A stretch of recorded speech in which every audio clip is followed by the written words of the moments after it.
കൂടുതൽ വാർത്തകളും വീഡിയോകളും കാണാൻ ഈ ചാനൽ സബ്സ്ക്രൈബ് ചെയ്യുക. കൂടെ ബെൽ ബട്ടൺ അമർത്തുക. നമസ്കാരം. 27 നക്ഷത്രത്തില് ഭരണി നക്ഷത്രക്കാര് അനുഷ്ഠിക്കേണ്ടതായ കർമ്മങ്ങളും അവരുടെ പ്രതികൂല നക്ഷത്രങ്ങളും.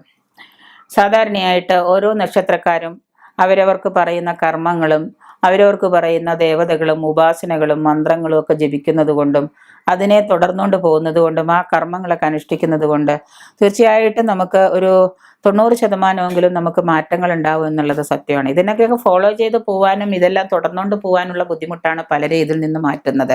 എല്ലാവരും ചോദിക്കുക എല്ലാ ദിവസവും അമ്പലത്തിൽ പോകാൻ പറ്റും. പക്ഷെ നിത്യജീവിതത്തിൽ നമ്മൾ ചില കർമ്മങ്ങൾ ചില കാര്യങ്ങൾ ദുരിതങ്ങൾ വരുമ്പോൾ അതനുഭവിക്കുന്നതിനേക്കാളും ഭേദമല്ലേ നല്ല കാലത്ത് നല്ല സമയത്ത് നമ്മൾ നല്ല കർമ്മങ്ങൾ ചെയ്യുന്നത്. അപ്പൊ അങ്ങനെയുള്ള ചില മാറ്റങ്ങളാണ് നമ്മൾ ഇതിലേക്ക് കൊണ്ടുവന്നെത്തിക്കുന്നത്. അപ്പോൾ മനസ്സിന് വളരെ കാഠിന്യമുള്ളവരായിരിക്കും ഈ നക്ഷത്രക്കാര്, ഭരണി നക്ഷത്രക്കാര്. കലാപരമായിട്ട് കാര്യങ്ങളിൽ ചിലർക്ക് താല്പര്യം ഉണ്ടാകാം. ഏത് കാര്യത്തിൻ്റെയും നെഗറ്റീവ് വശമാണ് ആദ്യം ഇവർ കാണുക. ഇവരെ എത്ര പറഞ്ഞു കൊടുത്താലും പോസിറ്റീവ് ഇവർ കാണില്ല, നെഗറ്റീവ് വശമാണ് കാണുക. സ്വയം പൊങ്ങച്ചം പറയാനും സ്വയം പൊങ്ങച്ചം കാണിക്കാനും ആത്മനിന്ദ കാണിക്കാനൊക്കെ ഇവർക്ക് വളരെ വിശേഷമായിരിക്കും ഈ നക്ഷത്രക്കാർക്ക്. രോഹിണി ഇവർ ചിന്തിക്കുന്നതൊക്കെ എന്ന് വെച്ച് കഴിഞ്ഞാൽ ഈ നെഗറ്റിവിറ്റി ആയതുകൊണ്ട് ഇവർക്ക് വരുന്നത് നെഗറ്റിവിറ്റി തോട്ട്സുകളാണ് കൂടുതൽ ഉണ്ടാവുക ഈ നക്ഷത്രക്കാർക്ക്. രോഹിണി, തിരുവാതിര, പൂയം, വിശാഖം, അനിഴം, തൃക്കേട്ട ഇവ നക്ഷത്രങ്ങൾ ഇവർക്ക് പ്രതികൂല നക്ഷത്രങ്ങളാണ്.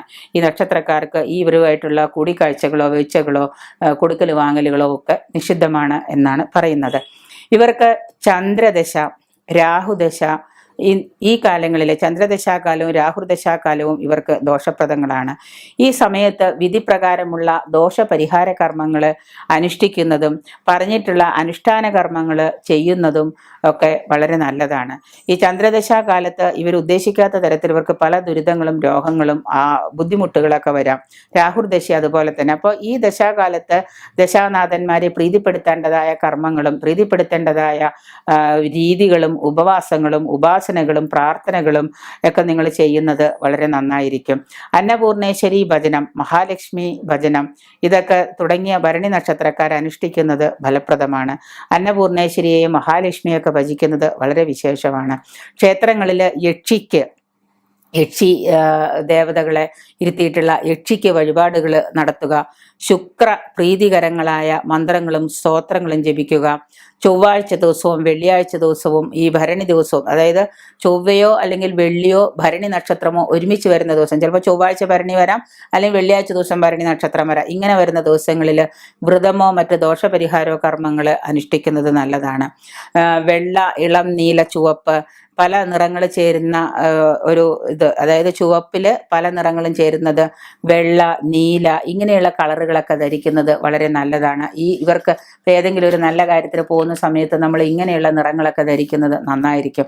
അപ്പൊ ഈ നക്ഷത്രക്കാര് ഈ പറയുന്ന രീതിയിലുള്ള ദശാനാഥന്മാര് ദോഷമായിരിക്കുന്ന സമയത്ത് മുൻകൂട്ടി കണ്ടുകൊണ്ട് ആ ദശ കഴിഞ്ഞു പോകുന്നതിന് മുമ്പ് അതിന് തുടക്കത്തിലെ തന്നെ ആ ദശയ്ക്ക് വേണ്ട വഴിപാടുകളോ പരിഹാരങ്ങളോ ഇതൊക്കെ ചെയ്യുക. പരിഹാര കർമ്മങ്ങളൊക്കെ വിധിയാൽ അനുഷ്ഠിക്കുക. അതുപോലെ തന്നെ ഈ പറയുന്ന ഉപാസന മൂർത്തികളെയും ദേവതകളെയും നമ്മൾ ഉപാസിക്കുക.